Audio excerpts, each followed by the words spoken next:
Approximately 30 minutes later, fire was observed coming from the front residence. Firefighters were hampered in their efforts to suppress the fire due to the ongoing gunfire from the suspect. Shortly thereafter, the suspect ran out of the rear door of the front residence. He attempted to enter the rear residence by prying open the front door. After several unsuccessful attempts, he abandoned his efforts and walked around the opposite side of the house and entered the rear residence through a window. Once inside, he began throwing cases of fireworks into the back and side yards of the residence, which caused additional fires and generated large amounts of smoke. The suspect continued to fire intermittently at personnel. The Special Enforcement Bureau introduced several canisters of tear gas into the house as the suspect continued firing shots and lighting cases of fireworks. Shortly after the tear gas was deployed, the suspect exited the rear door and ran into the backyard. The suspect attempted to elude capture by hiding underneath a boat. After several seconds, he walked away from the boat and jumped over a fence into the neighbor's backyard.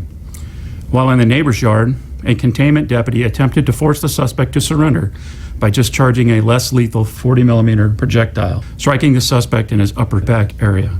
Despite being struck by the projectile, he jumped back over the fence and entered a black truck which was parked in the backyard.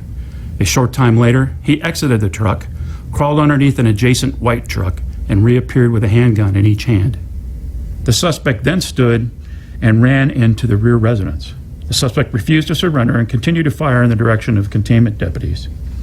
A tactical vehicle was utilized to introduce tear gas into the rear residence south-facing window. Simultaneously, additional tear gas was launched into the rear window and door. Within seconds of the second introduction of tear gas, the suspect exited via the rear door carrying a shotgun which he pointed toward the deputies at the rear of the yard. In response to the imminent threat to deputies and others posed by the armed suspect, a deputy fired multiple rounds at the suspect. The suspect was struck by gunfire and collapsed. He was medically treated at the scene by Los Angeles County Sheriff's Department paramedics. Despite their best efforts to save him, the suspect was pronounced dead. No department personnel were injured.